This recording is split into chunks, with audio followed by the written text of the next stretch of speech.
Hi everyone, welcome back to the channel. और आज की इस वीडियो में हम लोग पढ़ने वाले हैं ऑपरेटर्स इन डार्ट। तो देखिए, हम लोग अब तक डार्ट में काफ़ी कुछ पढ़ चुके हैं, जैसे डेटा टाइप्स पढ़ चुके हैं और कीवर्ड्स के बारे में भी देख चुके हैं। तो अब हम आगे बढ़ते हैं। तो ऑपरेटर्स क्या होते हैं? Operators help us perform calculation, comparison, logical checks and assignment in our code. Operators are special symbols that perform operation on values और वेरिएबल्स। तो देखिए, ऑपरेटर्स क्या होते हैं कि ये स्पेशल सिंबल्स होते हैं जो कि डिफरेंट मैथमेटिकल कैलकुलेशन या फिर कंपैरिजन या फिर लॉजिकल ऑपरेशन या फिर वैल्यू असाइनमेंट के लिए भी यूज़ किए जाते हैं। हम लोग पढ़ेंगे अर्थमेटिक ऑपरेटर्स के बारे में। Arithmetic operators are used for mathematical calculation. बिल्कुल, अर्थमेटिक ऑपरेटर्स जो होते हैं ये स्पेशल सिंबल होते हैं और इनका यूज़ करके हम जितने भी मैथमेटिकल कैलकुलेशन करने होते हैं, हम इनका यूज़ करके वो सारे मैथमेटिकल कैलकुलेशन करते हैं। और मैथमेटिकल कैलकुलेशन जैसे एडिशन, सब्ट्रैक्शन, मल्टीप्लिकेशन, डिवीजन, इन सारी चीज़ों को करते हैं। चलिए हम लोग स्टार्ट करते हैं। जैसे मान लीजिए कि दो हमारे पास वैल्यू है, एक इंटीजर है इंट ए और दूसरा वेरिएबल है हमारे पास बी।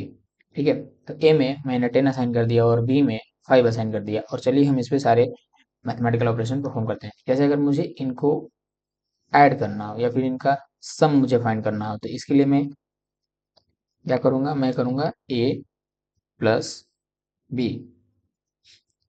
अब देखिए, यहाँ पे जो a है वो एक वेरिएबल है, b है वो एक वेरिएबल है और इनमें कुछ वैल्यू असाइन है, और जो हमारा प्लस है वो एक ऑपरेटर है। तो a और b को हम ऑपरेंड कहते हैं। साथ में सबको लिख देता हूँ। जैसे कि अगर मान लीजिए मुझे a माइनस बी फाइंड करना हो, तो इसके लिए क्या होगा? फिर से मल्टीप्लिकेशन के लिए क्या करना होता है? तो a एस्ट्रिक b।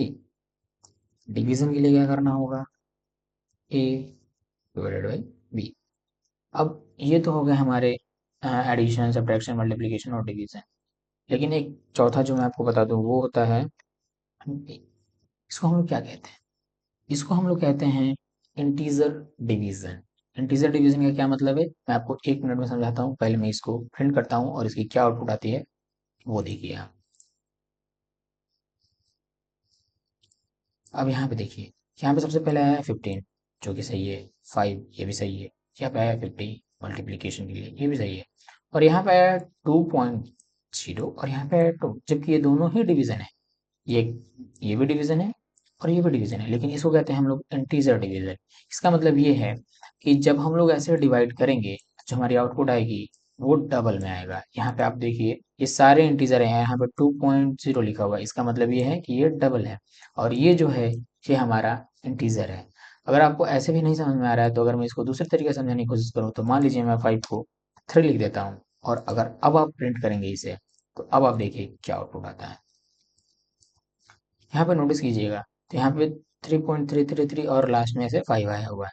ये एक डबल वैल्यू है, जो कि मैं आपको पहले बता चुका हूँ। और ये जो है हमारा इंटीजर है। तो जैसे हमारी जिस तरह की यूज होती है, यूज केस के अकॉर्डिंग हम इन ऑपरेटर्स को यूज करते हैं। साथ ही साथ मैं आपको ये बता दूं कि अगर मान लीजिए मुझे किसी तीसरे वेरिएबल में इनकी वैल्यू स्टोर करनी हो, जैसे ए प्लस बी की वैल्यू मुझे एक्स में स्टोर करनी है, तो यहाँ पे मुझे ए प्लस बी ना लिख के मैं डायरेक्टली एक्स लिखूंगा और ये इसकी वैल्यू प्रिंट कर देगा।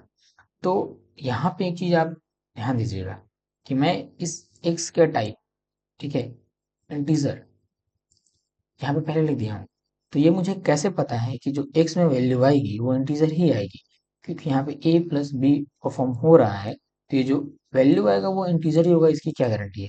ये कैसे पता चल रहा है हमें?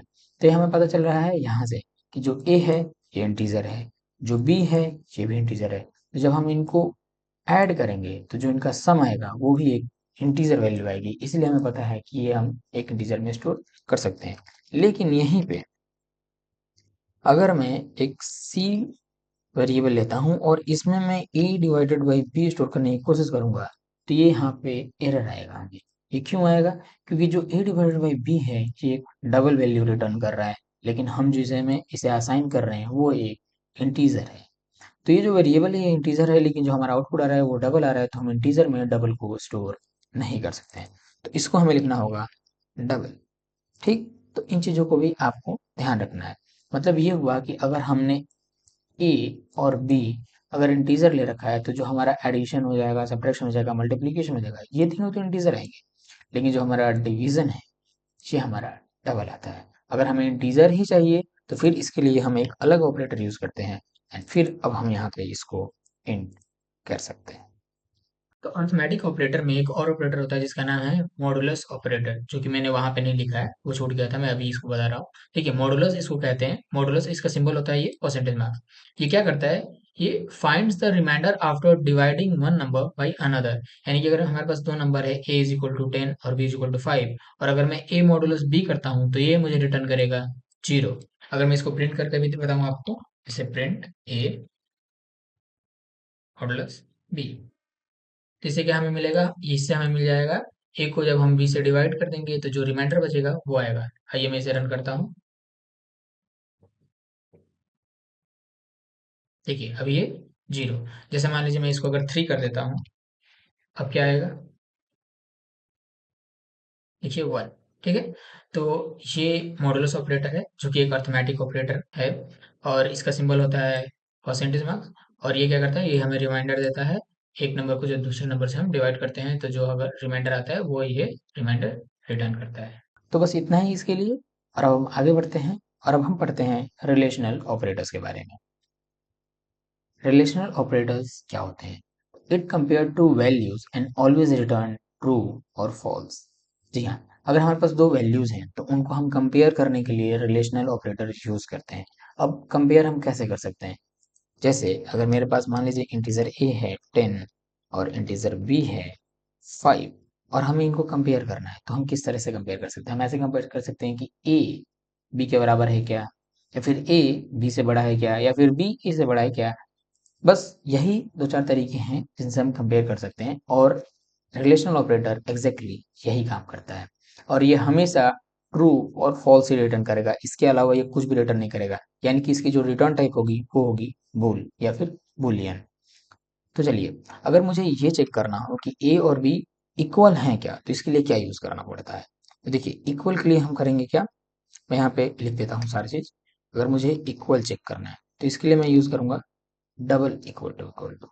ठीक, अगर मुझे ये चेक करना है कि क्या ये इक्वल नहीं है, एक ये भी ऑप्शन हो सकता है नॉट इक्वल टू, जिससे मैं कह सकता हूँ नॉट इक्वल। तो इसके लिए क्या करते हैं, exclamation mark and then equal to, इसके लिए हम करते हैं, ये हो गया हमारा नॉट इक्वल टू के लिए। साथ ही साथ अगर मुझे ये चेक करना हो कि क्या ए बी से बड़ा है क्या, तो इसके लिए क्या कहते हैं, इसको हम कह सकते हैं ग्रेटर। साथ ही साथ अगर मुझे स्मॉलर देन ये करना हो तो स्मॉलर देन, तो इसके लिए ये सिंबल यूज करते हैं।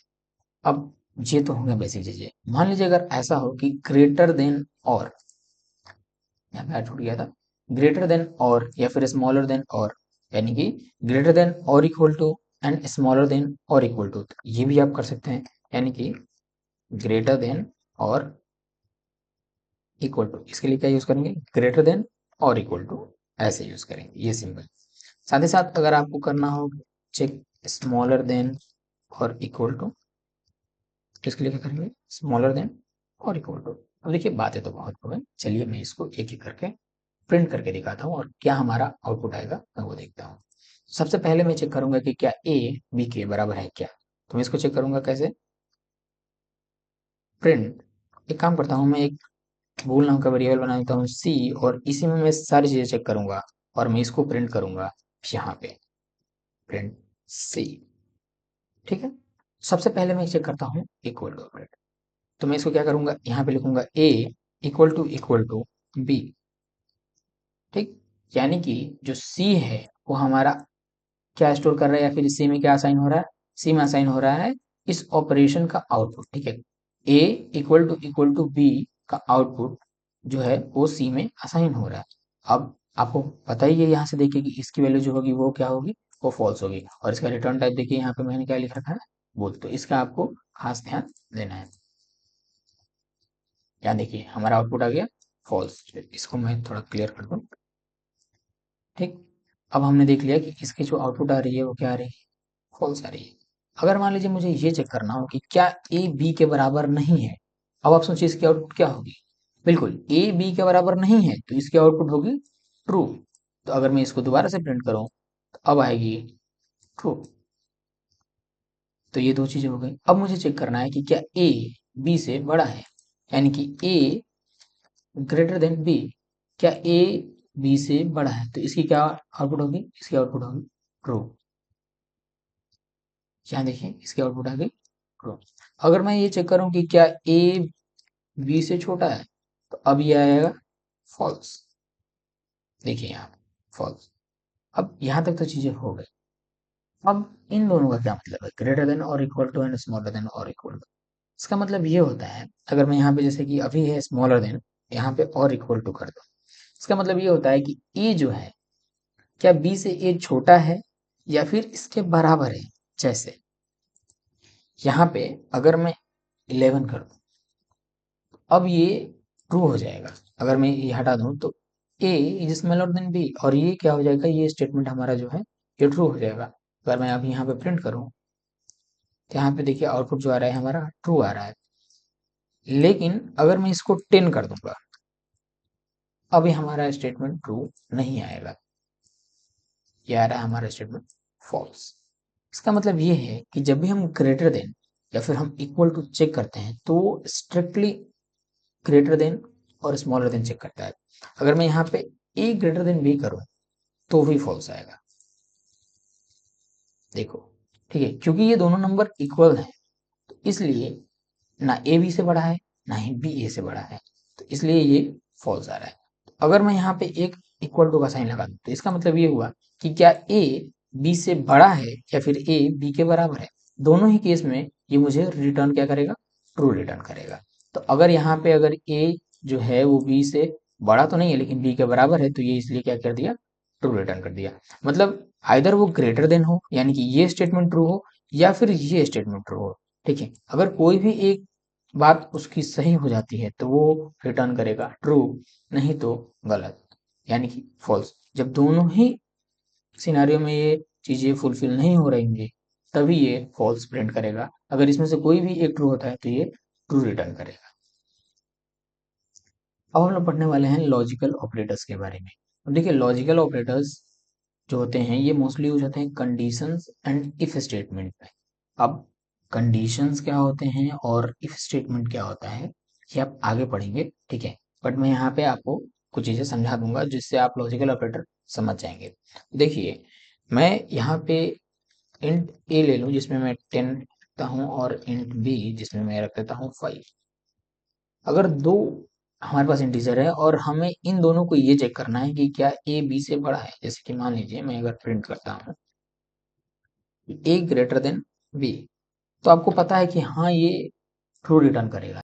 लेकिन मान लीजिए कि दो और वेरिएबल्स हों, जिसमें एक में वैल्यू हो 9 एंड दूसरा जो है डी, उसमें जो वैल्यू हो जाए मान लीजिए 5 या फिर मैं 6 कर देता हूँ, ठीक है। और अब ये भी हो गया, और अब हमें ये चेक करना है कि क्या ए बी से बड़ा है, और फिर ये चेक करना है कि क्या सी डी से बड़ा है। और दोनों को एक ही लाइन में चेक करनी है, और हमें एक ही साथ दोनों को चेक करने के बाद कुछ काम करना है, यानी कि मतलब हम दोनों को एक ही साथ हमें कैसे चेक करना है। तो अब देखिए हमने यहाँ पे एक कंडीशन लगा दिया, ठीक है, कि ए बी से बड़ा है क्या। अब हमें दूसरा भी चेक करना है कि क्या बी सी डी से बड़ा है क्या। तो उसके लिए क्या हम यूज करेंगे, उसके लिए हम यूज करते हैं लॉजिकल ऑपरेटर। और लॉजिकल ऑपरेटर में तीन तरह के लॉजिकल ऑपरेटर होते हैं, एक होता है एंड, दूसरा होता है और तीसरा होता है नॉट। तो एंड के लिए हम लोग यूज करते हैं ये सिंबल, और ये हमें बताता है क्या, कि ये वाली स्टेटमेंट और इसके बाद में जो स्टेटमेंट लिख रहा हूँ जैसे सी ग्रेटर देन डी, ये क्या हमें आउटपुट देता है या फिर हमारे इसका रिटर्न क्या आता है। तो देखिए एंड ऑपरेटर जो हमारा होता है वो चेक करता है, लॉजिकल एंड इसे हम कहते हैं। ये क्या करता है, ये हमारी इस स्टेटमेंट को चेक करेगा, साथ ही साथ ये इस स्टेटमेंट को चेक करेगा। तो अगर ये ट्रू होगा तभी वो जाके इस स्टेटमेंट को भी चेक करेगा, और अगर ये भी ट्रू होगा, यानी कि अगर दोनों ही ट्रू हुए तो ये रिटर्न करेगा ट्रू। इसमें से अगर एक भी फॉल्स होता है तो ये फॉल्स रिटर्न करता है। जैसे अभी अभी ये क्या रिटर्न करेगा, अभी ये ट्रू रिटर्न कर रहा है। लेकिन मान लीजिए इसमें से कोई एक भी फॉल्स हो जाए, जैसे अगर मान लीजिए मैं इसको सी स्मॉलर देन डी कर देता हूँ, अब ये फॉल्स हो गया, और अब हमारा जो आउटपुट आएगा वो फॉल्स आएगा। यहाँ पे मान लीजिए कि सी ग्रेटर देन डी ये सही हो, लेकिन अगर ये गलत हो तो भी फॉल्स आएगा। और एक बात मैं और बता दूं, अगर यहाँ पे ये पहले ही इसे चेक कर लिया और इसको पता चल गया कि ये फॉल्स है, तो इसके बाद वाले जो स्टेटमेंट है ये इसे नहीं चेक करता है, वो यहीं से रिटर्न कर देता है कि ये फॉल्स है। तो ये तो हो गया हमारा लॉजिकल एंड। अब हमें लॉजिकल और ऑपरेटर चेक करनी है, वो कैसे होता है और उसके लिए हमें ये सिंबल यूज करना होता है। तो ये हो गया हमारा लॉजिकल, और यहाँ पे मैं लिख दूं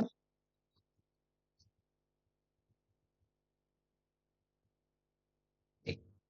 अब यहाँ पे क्या होता है, वो इसे भी चेक करता है और इसे भी चेक करता है, ये दोनों को ही चेक करता है जैसे ये चेक करता है, लेकिन यहाँ पे अगर कोई भी एक ट्रू हो तो ये ट्रू रिटर्न कर देता है। तो देखिए मैं इसे प्रिंट करता हूँ, एक बार ये फॉल्स आया, ये इसकी वजह से आया, लेकिन दूसरी बार इसने ट्रू रिटर्न किया, ठीक है, वो इस लाइन की वजह से आया। वो क्यों? क्योंकि ये दोनों को ही चेक करेगा और अगर दोनों ही ट्रू हुए तब ट्रू प्रिंट करेगा। इसमें से कोई एक भी अगर ट्रू होता है तो वो ट्रू प्रिंट कर देगा। अब जैसे यहाँ पे ये वैल्यू ट्रू है और ये वैल्यू फॉल्स है, लेकिन इसने ट्रू प्रिंट किया है। अब मान लीजिए कि मैं इसको ट्रू कर देता हूँ और इसको फॉल्स कर देता हूँ, अब भी ये ट्रू रिटर्न करेगा। ठीक, यहाँ पे देखिए मैं इसको 1 मिनट के लिए कमेंट कर दिया। अब अगर मान लीजिए कि दोनों ही फॉल्स हो, उस केस में क्या होगा, जैसे ये भी फॉल्स हो गया और ये भी फॉल्स हो गया, अब जो हमारा आउटपुट आएगा वो आएगा फॉल्स। इसका मतलब ये हुआ कि हमारा जो लॉजिकल एंड है, अगर वो दोनों स्टेटमेंट ट्रू होंगे तो ट्रू रिटर्न करेगा, नहीं तो वो फॉल्स रिटर्न करेगा। और जो हमारा लॉजिकल और है, वो अगर दोनों फॉल्स होंगे तब जाके फॉल्स रिटर्न करेगा, नहीं तो वो ट्रू रिटर्न करेगा। तो देखिए लॉजिकल ऑपरेटर्स जो हमारे होते हैं, ये हमारे ट्रू और फॉल्स ये भी रिटर्न करते हैं, ठीक है। और ये जो हमारे होते हैं ज्यादातर कंडीशंस और स्टेटमेंट, इफ स्टेटमेंट में यूज होते हैं। जैसे आप यहाँ देख लीजिए, यहाँ पे जैसे कि मान लीजिए कि ये एक कंडीशन लिखा हुआ और ये एक कंडीशन लिखा हुआ है, और वो दोनों को चेक कर रहा है कि क्या ये ट्रू है, फिर चेक करेगा क्या ये ट्रू है, वो इस तरह से काम कर रहा है। तो ये ऐसे यूज होगा। इसको आप बहुत ज्यादा यूज कर रहे होगे, जब भी आप डेवलपमेंट में यूज कर रहे होगे, तो आप इसका ध्यान रखना। अब हम लोग पढ़ने वाले हैं असाइनमेंट ऑपरेटर्स के बारे में। तो assignment operators are used to assign और अपडेट वैल्यू। तो जैसे इसका नाम है वैसे ही इसका काम है, ये जो होते हैं वेरिएबल्स में वैल्यू असाइन करने के काम आते हैं।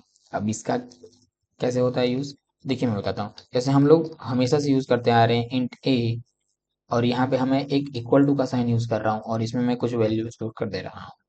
तो जो हमारा ए है, ठीक है, इसमें हमने एक वैल्यू असाइन की है, और उसके लिए जो हमारा सिंबल यूज हुआ है वो इक्वल टू का यूज हुआ है, और इसको हम लोग कहते हैं असाइनमेंट ऑपरेटर, और इसका मतलब होता है असाइन। ठीक, साथ ही साथ होता है इसके साथ और भी बहुत सारी चीजें। जैसे अगर मान लीजिए कि इंट ए मैं प्लस इक्वल टू करता हूँ, प्लस इक्वल टू, और तब मैं मान लीजिए इसमें 10 रखता हूँ, इसका क्या मतलब है? सॉरी यहाँ पे एरर आ रहा है क्योंकि ए मैं पहले से यूज कर चुका हूँ, मैं बी यूज कर लेता हूँ। ठीक, अब यहाँ पे एक चीज नोटिस करेंगे तो यहाँ पे हमें अभी एरर मिल रहा है, और यहाँ पे भी हमें एरर देखने को मिल रहा है। इसका क्या मतलब है और इसका क्यों है ऐसा? तो देखिए क्या है कि हमारा यहाँ पे एक सिंपल सा हम ये यूज कर लिया, लेकिन जो हमारा प्लस इक्वल टू है ये हमने गलत यूज किया है। गलत हमने कैसे यूज किया है? गलत हमने ऐसे यूज किया है कि प्लस इक्वल टू का मतलब है कि पहले ऐड करो और फिर बी में असाइन कर दो। नहीं समझे आप? मैं आपको अभी समझा देता हूँ। जैसे इंट बी, एक शुरुआत में मैंने एक वेरिएबल डिफाइन किया और इसमें मैंने 5 असाइन कर दिया वैल्यू। एक बी वेरिएबल मैंने डिफाइन किया और इसमें मैंने 5 असाइन कर दिया, और अब मैं बी में दोबारा से वैल्यू असाइन कर रहा हूँ, लेकिन इस समय असाइन करने से पहले मैं इसमें ऐड करना चाहता हूँ कुछ। तो अगर यहाँ पे प्लस पहले यूज हुआ है, इसका मतलब कि पहले ऐड करो, यानी कि जो बी है इसमें 10 ऐड कर दो, और तब जो टोटल आए वो बी में असाइन कर दो। यानी कि अभी जो बी में वैल्यू आएगी वो क्या आ जाएगी, वो अभी हो गई होगी 15। जो बी की वैल्यू होगी वो अभी हो गई होगी 15। समझे? तो इसीलिए जब हम पहले यूज कर रहे थे बी प्लस इक्वल टू 10, और हम वही डिफाइन कर रहे थे और उससे पहले उसमें कोई वैल्यू नहीं था, उसको कहीं डिफाइन नहीं किए थे, इसलिए हमें वो एरर दे रहा था। तो अभी आप समझ गए होंगे। साथ ही साथ इसका एक और भी ऑप्शन होता है कि माइनस इक्वल टू, यानी कि subtract and then equal to. और मान लीजिए इसमें मैंने 5 लिख दिया कि वी की जो अभी वैल्यू है उसमें से क्या करो कि अब 5 सब्ट्रैक्ट करो और तब भी मैं असाइन करूँ। ठीक, तो ये सारी चीजें हैं। अब इनके अलावा और भी ऑपरेशन हो सकते हैं, जैसे कि b multiplication then equal to 2 कर दें, यानी कि पहले 2 से मल्टीप्लाई करो, फिर जो वैल्यू है उसको बी में असाइन कर दो, यानी कि v division then equal to आप 2 कर दो, यानी कि पहले 2 से डिवाइड करो और फिर जो वैल्यू है उसको बी में असाइन कर दो। तो ये सारी चीज़ें चल रही हैं। अब देखिए यहाँ पे फिर हमें एरर आ रहा है, a value of type double can't be assign to a variable of type int. इसका क्या मतलब है? इसका मतलब ये है कि जब हम डिवाइड करते हैं तो वो जो हमारा आउटपुट आएगा वो डबल आएगा, और हमारा जो बी है वो एक इंटीजर टाइप का है, इसलिए हम इसमें इसे असाइन नहीं कर सकते हैं। तो अभी के लिए अगर मान लीजिए कि मैं इसको ऐसे यूज कर लूँ, तो अब क्या होगा, हमारा इंटीजर वाला डिवीजन हो गया। अब ये डिवाइड करके जो इंटीजर वैल्यू होगी वो बी में स्टोर कर देगा। तो ये हो गए हमारे जो असाइनमेंट ऑपरेटर्स होते हैं। इनको चलिए मैं प्रिंट करके भी एक बार बता दूं कि कैसे इनकी वैल्यू आएगी। तो अगर यहाँ पे मैं इसको प्रिंट करूँ, मैं सब जगह प्रिंट स्टेटमेंट यूज कर लेता हूँ। जैसे अगर मैं इसको प्रिंट करता हूँ तो ये जो हमारे कंसोल में प्रिंट होके आएगा, तो ये तो 101 आ जाएगा, इसमें तो कोई इशू नहीं है क्योंकि इसका मतलब ही होता है असाइन। लेकिन यहाँ पे एक एक करके क्या आएगा, तो देखिए मैं बताता हूँ। इसको मैं कमेंट कर देता हूँ अभी के लिए। अब देखिए यहाँ पे बी आएगा, ठीक, सॉरी 5 आएगी। अगर मैं यहाँ पे बी प्रिंट करूँ 5 आएगा, और मैं बी को ही हर जगह प्रिंट करूंगा। लेकिन अब देखिए इसके बाद बी में जो वैल्यू आएगी वो क्या आएगी, यहाँ पे जो आएगा वो आएगा 5। यहाँ पे जो आएगा, मैं यहाँ से थोड़ा स्पेस दे दूँ ताकि समझ आएगा। यहाँ पे जो वैल्यू आएगी वो आएगी 15, ठीक।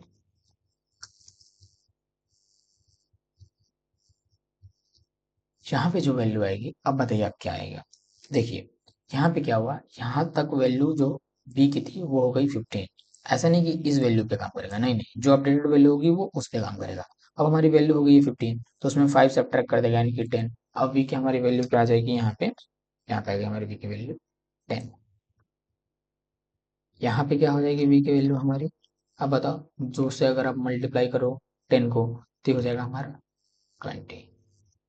और यहाँ पे क्या हो जाएगा, 20 को आप 2 से डिवाइड कर दो तो आ जाएगा हमारा फिर से 10। तो ये हमारा आउटपुट होने वाला है। चलिए मैं प्रिंट करता हूँ और फिर देखता हूँ, रन करता हूँ और देखता हूँ कि क्या आउटपुट आ रहा है। तो देखिए पहले आया 5, बिल्कुल, फिर 15, ये भी सही है, फिर 10, फिर आया 20 एंड देन फिर 10।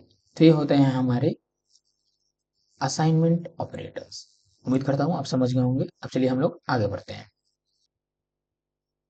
अब हम लोग पढ़ने वाले हैं यूनरी ऑपरेटर्स। यूनरी ऑपरेटर्स जो होते हैं वो सिंगल ऑपरेंड पे यूज होते हैं, ठीक है। सिंगल ऑपरेंड पे यूज होने के क्या मतलब है कि अब तक हम लोग जो यूज करते थे, जैसे अर्थमेटिक ऑपरेटर जो था, यानी कि ए प्लस बी, यहाँ पे दो ऑपरेटर ऑपरेंड थे, यानी कि ए भी एक ऑपरेंड है और बी भी एक ऑपरेंड है, और जो प्लस है वो हमारा ऑपरेटर है। जैसे यहाँ पे मैं लिखूँ ए प्लस बी, यहाँ पे ए एक ऑपरेंड है, बी भी एक ऑपरेंड है, और जो हमारा प्लस है ये ऑपरेटर है, ठीक है।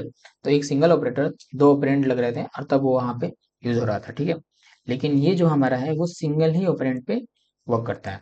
वो कैसे, जैसे मान लीजिए कि मेरे पास यहाँ पे वैल्यू जो है ए में 10 असाइन है। अब मैं चाहता हूँ कि जब ये वैल्यू प्रिंट हो जाए, एक बार 10 प्रिंट हो जाए, उसके बाद 10 की वैल्यू एक बढ़ जाए, यानी कि 10 की वैल्यू क्या हो जाए, 11 हो जाए। अगर आपको नहीं भरोसा है तो मैं बता दूं, यहाँ पे दोबारा मैं प्रिंट कर देता हूँ और दोबारा मैं बस ए प्रिंट करूंगा। जैसे मैंने क्या किया कि मैंने किया कि ए में मैंने एक वैल्यू असाइन कर दी। मैं चाहता हूँ जब ए प्रिंट हो जाए उसके बाद से ए की वैल्यू बढ़ के 11 हो जाए।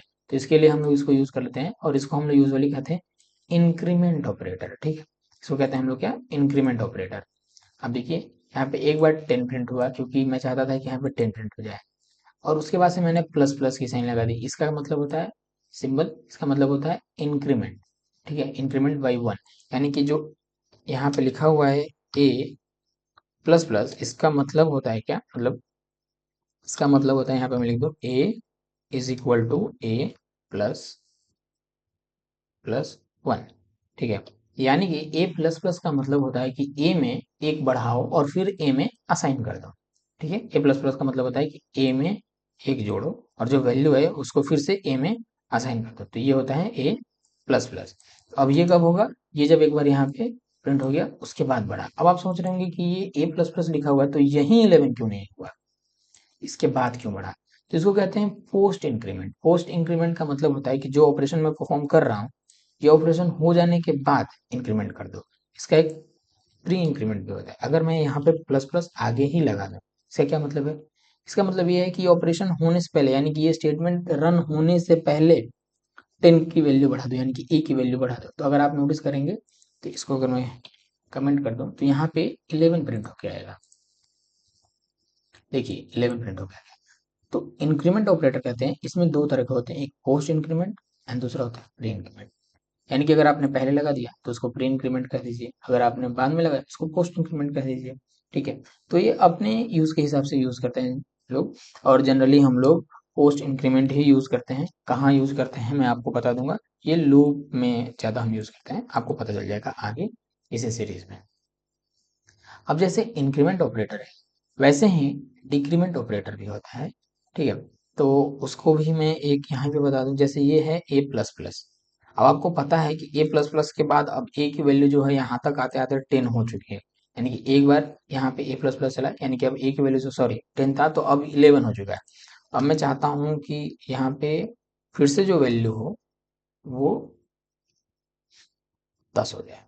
तो यहाँ पे 10 नहीं होगा, वो इसलिए नहीं होगा क्योंकि मैंने यहाँ पे पोस्ट डिक्रीमेंट यूज किया है, यानी कि ये स्टेटमेंट चल जाएगा, उसके बाद वैल्यू क्या हो जाएगी, 10 हो जाएगी। मैं यहाँ पे फिर से ए प्रिंट करता हूँ, तो देखिए यहाँ पे 10 था, यहाँ पे जो प्रिंट होके आएगा वो 10 आएगा, जो कि हमने देख रखा है। यहाँ पे जो आएगा वो 11 आएगा, और यहाँ पे जो आएगा वो फिर से 11 आएगा, लेकिन इसके प्रिंट होने के बाद जो हमारी वैल्यू होगी वो 10 हो चुकी होगी, और यहाँ पे 10 आएगा। अब ए माइनस माइनस का मतलब भी मैं आपको बता दूं, वैसे बताना तो नहीं चाहिए मुझे, लेकिन A minus minus is equal to क्या होगा, इज इक्वल टू ना लिखूं, मैं इसका मतलब बता देता हूँ। इसका मतलब होता है कि ए में 1 घटाओ, ए में 1 घटाओ और फिर ए में असाइन कर दो, यानी कि ए में 1 घटाओ और जो वैल्यू है इसको ए में असाइन कर दो। ये सीधा सा इसका मतलब है। ठीक है, तो चलिए मैं एक बार इसको रन करता हूँ और देखता हूँ कि क्या होता रहा है। देखिए पहले 10, फिर 11, फिर 11, फिर 10, यानी कि 10 था। ये स्टेटमेंट चलने के बाद से इसने एक इंक्रीमेंट करके इसको 11 कर दिया। फिर यहाँ पे ये स्टेटमेंट चला, अब ये 11 ही प्रिंट किया, लेकिन इसके बाद इसने इसको 1 से डिक्रीज कर दिया और ये हमारा फिर से 10 हो गया। तो यही है हमारा यूनरी ऑपरेटर या फिर इंक्रीमेंट और डिक्रीमेंट ऑपरेटर। और इसका भी ये प्री और पोस्ट दो होता है, तो आपको जैसे जरूरत हो आप यूज कीजिएगा इसे। वाले हैं टाइप टेस्ट ऑपरेटर्स। ये जो ऑपरेटर्स हैं ये यूज किए जाते हैं वेरिएबल्स के डेटा टाइप चेक करने के लिए, या फिर ये कहूँ कि टेस्ट करने के लिए। वो कैसे, जैसे मैं आपको बता रखा हूँ, अभी तो यहाँ पे मैंने इसको इंटीजर यूज किया, मैं इंटीजर नहीं यूज करूंगा, मैं वैर यूज करूंगा। अब जैसे मैंने आपको बता रखा है कि अगर मैं वैर एक कीवर्ड यूज करता हूँ, ठीक है, और मैं एक वेरिएबल को वैर डिफाइन कर दिया और इसमें मैंने कुछ वैल्यू असाइन कर दिया, अब इसमें क्या वैल्यू आई है उसके अकॉर्डिंग ये टाइप इन्फर करता है, मैं जो कि बता रखा हूँ आपको। इसमें अगर मैंने इंटीजर स्टोर कर दिया तो ये इंटीजर हो गया, लेकिन अब मुझे इसे चेक करना है कि क्या ये इंटीजर है, तो कैसे करूंगा, वहां पे ये काम आता है टाइप टेस्ट ऑपरेटर। इसमें दो होते हैं ऑपरेटर्स, एक होता है इज और दूसरा होता है इज नॉट। तो चलिए रन करके देखते हैं। अब इसको नाम से समझ ही होंगे कि इसका क्या यूज है। तो अगर मैं करूं कि ए इज इंट, तो अब बताओ क्या प्रिंट होके आएगा, और साथ ही साथ मैं चेक करूं कि print A is not int, अब क्या प्रिंट, तो एक बार आया ट्रू एंड दूसरी बार आया फॉल्स। बिल्कुल, क्यों, क्योंकि ए जो है इसमें 10 असाइन हुआ है, यानी कि ये इंटीजर है, तो ये इसलिए आया है ए इज इंट। और यहाँ पे आ रहा है ए इज नॉट इंट, इसका क्या मतलब है कि क्या ए इंटीजर नहीं है, तो अगर ए इंटीजर नहीं है यानी कि ये स्टेटमेंट फॉल्स है, इसलिए यहाँ पे आया है फॉल्स। बस यही है टाइप टेस्ट ऑपरेटर्स। नहीं, हमने सारे ऑपरेटर्स लगभग पढ़ लिए जो हमें ज़रूरत पड़ेंगे, और इसके अलावा अगर हमें कुछ अगर ज़रूरत पड़ेगा तो एक जो मुझे ध्यान आ रहा है वो मैं ऑब्जेक्ट ओरिएंटेड प्रोग्रामिंग जो मैं पढ़ाऊंगा मैं वहाँ आपको बता दूंगा, और एक दूसरा है जो मैं आपको कंडीशनल स्टेटमेंट से मैं पढ़ा रहा हूँ, मैं वहाँ बताऊंगा, जिसको हम लोग कंडीशनल ऑपरेटर्स भी कहते हैं। ठीक है, तो ये दो हैं जो मैं, इनके अलावा और जो दो ऑपरेटर्स बच रहे हैं जिनका मैं यूज़ करता हूँ वो मैं आपको आगे बता दूंगा। बाकी ऑपरेटर्स आपको मेजरली जितने जानने हैं मैं आपको बता चुका हूँ। So thank you.